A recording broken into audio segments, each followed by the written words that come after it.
mending hiperbarik dulu apa non dulu? Hiperbarik. Hiperbarik dulu aja, pending dulu aja. Saya aku emang pengen. Bismillahirrahmanirrahim. Assalamualaikum warahmatullahi wabarakatuh. Selamat siang dokter, selamat siang teman-teman. Sebelumnya izin memperkenalkan diri kembali. Saya Rida Sofia Tuharifah, NRP 68 yang pada kesempatan kali ini akan mempresentasikan mengenai HBOT atau Hyperbaric Oxygen Therapy atau terapi oksigen hiperbarik.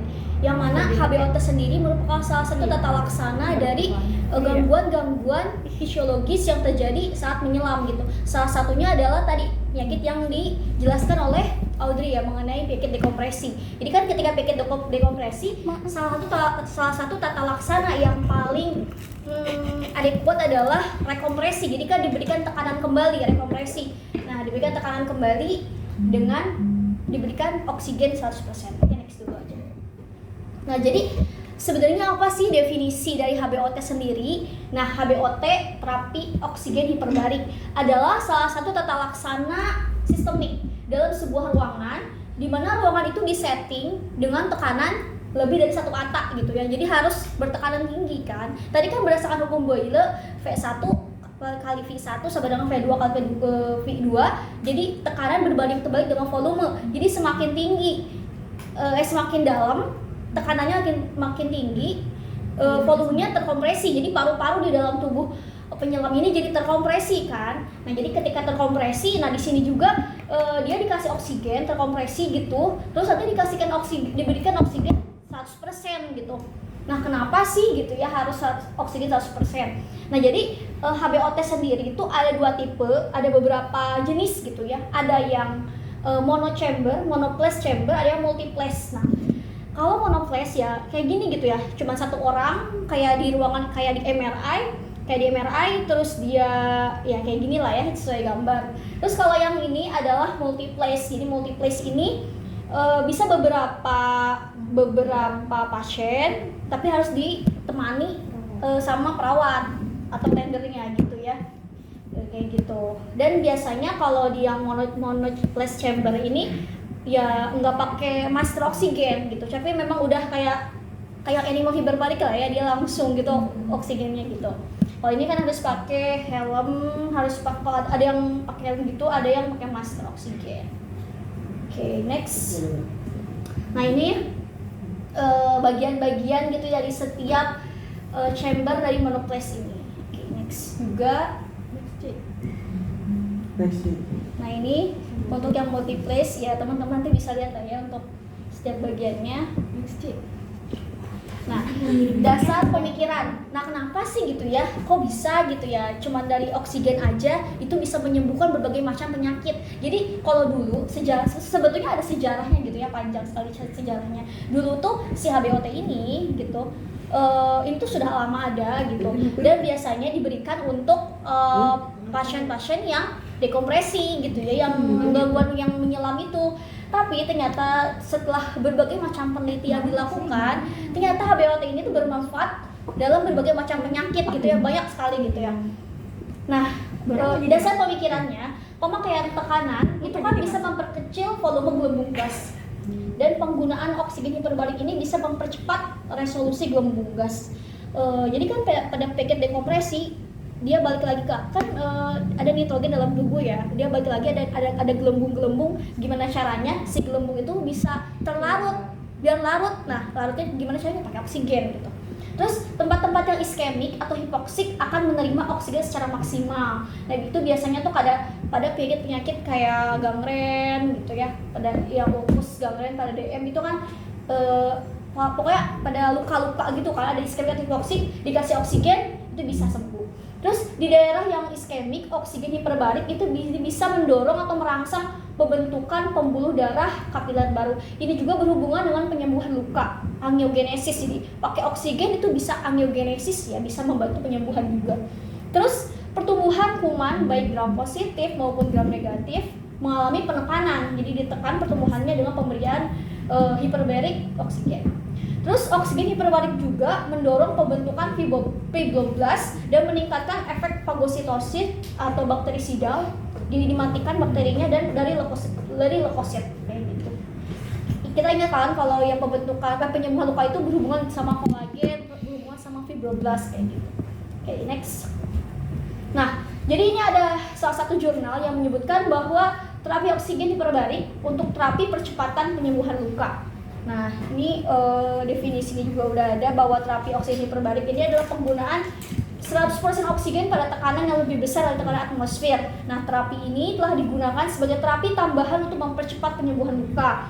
Nah, kita tahu bahwa penyembuhan luka ini ada 3 mekanisme: kontraksi, epitelisasi, dan pertumbuhan jaringan pengikat. Di mana perawatan luka yang baik ini melibatkan kondisi pasien secara lokal maupun sistemik terkait dengan penyembuhan luka sejak proses awal. Nah, dengan pemberian HBOT ini itu bisa memperbaiki perfusi jaringan, peningkatan replikasi fibroblast dan produksi kolagen, dan meningkatkan kemampuan fagositik leukosit kayak gitu. Next. Nah, ini gambarannya ya, terlihat gitu ya, pasien ada luka gitu ya, ada ulkus gitu. Dengan beberapa sesi HBOT ternyata bisa sembuh. Nah, terus sebetulnya kan selain dari penyembuhan luka tadi, indikasi dari HBOT itu apa aja gitu ya. Yang pertama emboli gas. Terus yang kedua sindrom dekompresi, itu udah jelas, keracunan karbon monoksida dan asap, insufisiensi arteri, terapi pencakokan kulit, penyakit iskemia akibat trauma, abses intrakranial, nekrosis jaringan lunak akibat infeksi, luka bakar, dan juga ada kerusakan jaringan karena radiasi itu bisa pakai HBOT gitu. Nah, ini juga banyak sekali, pokoknya ya banyak sekali indikasi untuk HBOT ini. Terus gimana sih terapi oksigen hiperbarik ini untuk luka akibat insufisiensi vaskular? Nah, contoh insufisiensi vaskular itu adalah luka yang sulit sembuh. Contohnya itu adalah pada ulkus DM. Nah, di mana ulkus DM ini kan dia kekurangan oksigen gitu, hipoksia jaringan, yang menyebabkan nekrosis jaringan yang masif. Akhirnya dikasih oksigen 100%, itu bisa merangsang angiogenesis, terus menstimulasi faktor penyembuhan seperti PGF untuk merangsang neovaskularisasi pada daerah yang nekrosis atau tertutup edem. Nah, ini juga luka bakar. Luka bakar ini bisa dikasih HBOT ini ya seperti inilah mekanisme kerjanya gitu. Merangsang terjadinya vasokonstriksi prekapiler, menurunkan jumlah eksudasi plasma, akhirnya si jaringan ini jadi sehat dan memperbaiki oksigenasi. Oke, next. Nah, terus selain indikasi yang udah dibahas tadi, itu ada kontraindikasi. Jadi ada beberapa pasien yang nggak boleh masuk ke ruangan ini, di terapi HBOT ini gitu, nggak boleh. Kontraindikasi absolut yang benar-benar nggak boleh banget adalah pneumotoraks yang tidak diobati gitu. Terus pacemaker, jadi ada alat, tapi sebenarnya kalau alat pacemaker ini zaman sekarang ada pacemaker yang sudah bisa tidak terpengaruh, jadi yang udah kayak kalaupun di tekanan yang tinggi dia aman-aman aja sebetulnya gitu. Terus ada obat-obatan tertentu yang nggak boleh masuk ke HBOT. Terus untuk kontraindikasi relatif pada pasien yang infeksi saluran napas atas itu nggak boleh masuk gitu. Terus sinusitis kronis, kejang, demam tinggi, riwayat pneumotoraks spontan, riwayat operasi toraks, riwayat operasi osteosklerosis, infeksi virus. Nah, infeksi virus kenapa? Karena menurut penelitian, jadi kalau ada pasien nih sakit demam atau apa, untuk ternyata infeksi virus, misal flu ya, takutnya virusnya jadi makin banyak gitu karena tekanan tinggi, karena harus kasih oksigen, takutnya jadi makin memperparah gejala. Terus ada sferositosis kongenital, riwayat neuritis optik, kehamilan, yaitu hamil juga nggak boleh masuk sebetulnya. Karena ada ini kemungkinan malformasi kongenital nanti takutnya. Takutnya iya, 5. Gimana dong pasien Kemarin kecilnya? kan itu kan ke alatnya yang hiperbarik itu. Yang di Imo. Iya, ada yang buat hewan kandung. Terus kita tuh pakai kustik, tapi ternyata kustinya tuh kayak hamil. Terus katanya boleh, kata dokter Rita, udah nggak apa-apa. Tapi memang tidak selalu gitu. Tetap sih harus mempertimbangkan urgensinya gitu. Kalau memang benar-benar darurat nih. Oh, lahir jadi cita ya. darurat butuh di terapi ya untuk menyelamatkan ibunya, ya itu yang lebih penting dibanding menyelamatkan janin. Kemarin mau senang-senang aja. Iya, Kucingnya agak trauma dikit nih. Nyawa gila. Kalian di hiperbarik kan? ada yang Ada beberapa dok. Karena rasanya Ini dok, kena barotrauma saya dok. Iya, kena barotrauma. Bara gimana rasanya bara? Jangan juga kemarin. Oh nggak masuk ya? iya, kok bisa? Nggak semua dok, tidak semua yang masuk. Kamu kena Oh iya dok, jadi kan salah satu, nanti saya jelasin tentang side effect juga sih. Siap. Nah jadi ini kontraindikasinya, ini sumbernya dari ini ya, textbook hyperbaric medicine.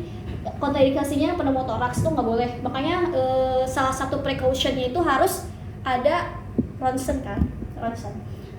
Untuk kontraindikasi relatif, infeksi saluran napas atas. Nah ini tuh biar bisa falsafah manuver ya teman-teman. Ada tuba estasi. Tuba estasi ini antara telinga tengah dengan tenggorokan gitu kan, biar apa ya, kayak ekualisasi tekanan gitu. Terus next dulu deh. Ini penjelasannya. Pneumotoraks kenapa nggak boleh? Karena dia bisa berubah jadi tension pneumotoraks pas dia ke atas lagi. Gitu, nggak boleh. Jadi udara di intrapleura ini bisa ngembang. Kalau ngembang, bayangin kalau ngembang dia bisa mendorong organ-organ sekitarnya. Itu bahaya. Makanya nggak boleh pneumotoraks. Terus infeksi pernapasan atas tuh nggak boleh. Kenapa? Karena ada resiko barotrauma telinga atau nanti sakit sinus gitu ya. Pokoknya yang ada rongga-rongga, sinus kan rongga ya. Terus barotrauma telinga kan ada kayak rongga gitu, dimana ada ekualisasi gitu yang terjadi. Jadi nggak bisa falsafah manuver gitu, kalau dia infeksi pernapasan atas. Terus yang ketiga itulah emfisema dengan retensi karbon dioksida. Risiko terjadi karena kemungkinan juga bisa resiko pneumotoraks karena pecahnya bula emfisematos selama HBOT, makanya perlu dilakukan X-ray dulu. Terus riwayat operasi toraks dan telinga juga harus dipertimbangkan. Demam tinggi yang tidak terkontrol. Kenapa? Karena demam ini bisa ada resiko ke arah kejang gitu. Makanya harus diobati dulu gitu ya. Suhu tubuhnya harus diturunkan terlebih dahulu. Dan kehamilan juga kontraindikasi karena ada resiko malformasi kongenital. Nah, lanjut kita ke efek samping. Nah, efek samping itu ada beberapa macam, tapi tidak semua yang masuk itu ada kena efek samping gitu ya. Tergantung. Nah, yang pertama ini barotrauma. Jadi trauma karena tekanan. Nah, yang terjadi jadi saya menceritakan pengalaman saya aja ya. Jadi kan pas di dalam itu di dalam ruangan tekanan itu kan diberikan 2 ATA. 2 ATA itu 10 meter kan, 10 meter turun. Terus dikasih oksigen di kedalaman 2 ATA itu atau 10 meter itu diberikan oksigen 100% sekitar 5 menit. Kemudian naik lagi ke atas. Nah, jadi karena jadi di 10 meter pertama itu memang suka banyak ini gejala-gejala gitu karena memang perubahan tekanan yang drastis gitu kalau yang 10 meter pertama. Nah, jadi tidak semua barotrauma. Jadi dia tuh kayak sakit telinga aja sih, sakit telinga sebelah kiri, bener-bener sakit banget. Akhirnya sama tendernya itu kayak dilambatin pas turunnya lagi gitu. Jadi yang kecepatannya 1 menit pokoknya dilambatin. Jadi 10 menit itu 10 berapa ya lupa pokoknya. Jadi lebih lambat gitu ya turunnya. Terus intoksikasi oksigen. Nah, ini juga ada resiko keracunan oksigen. Terus ada hipoglikemi, kemudian ada kecemasan di ruangan yang terkurung gitu kan, confinement itu kurungan. Dan juga efek samping yang paling ini karena okupasi itu biasanya pada tendernya gitu. Jadi kan udah berkali-kali naik turun gitu. Ada resiko dia bisa mengalami dekompresi sickness. Nah, sebetulnya gimana sih ya tata laksana gitu? Biasanya ini adalah treatment pada HBOT pada yang DCS gitu. Tapi ada beberapa macam, banyak tabel gitu, tergantung gejalanya. Ini tabel 5 nih. Tabel 5 ini dia itu sakit ringan, jadi hanya pain only, hanya nyeri biasa. Kalau DCS itu kan nyeri sendi ya.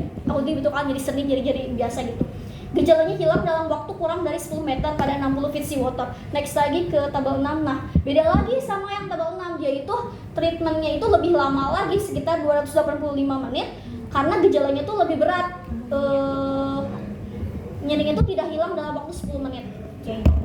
Nah, jadi boleh mundur dulu terlebih dahulu ke tabel 5. Nah, jadi maksudnya ini tuh gimana? Jadi dia tuh diturunkan sampai ke kedalaman 60 feet seawater dengan kecepatan 20 feet per menit. dengan kecepatan 20 feet per menit. Dengan ini yang putih itu artinya dia bernapas dengan udara biasa. Kemudian saat di kedalaman 60 feet per menit dia diberikan oksigen 100% selama 20 menit. Habis itu dia air break tuh dia bernafas dengan udara biasa, dibuka dulu masuk oksigennya. Habis itu ya udah dia bernafas lagi pakai oksigen 100%. Nah, ini tujuannya kenapa ada air break? Ada yang tahu nggak teman-teman? Kenapa dia harus ada air break gitu? Kenapa harus dilepas terus dipasang lagi oksigennya? Iya, betul. Jadi biar nggak ada intoksikasi oksigen gitu ya. Jadi harus ada air break-nya. Habis itu naik lagi ke kedalaman 30 meter sambil pakai masker oksigen dengan kecepatan 1 feet per menit. Habis itu ya di kedalaman 30 feet di kedalaman feet sea water dia itu diam dulu pokoknya selama 5 menit.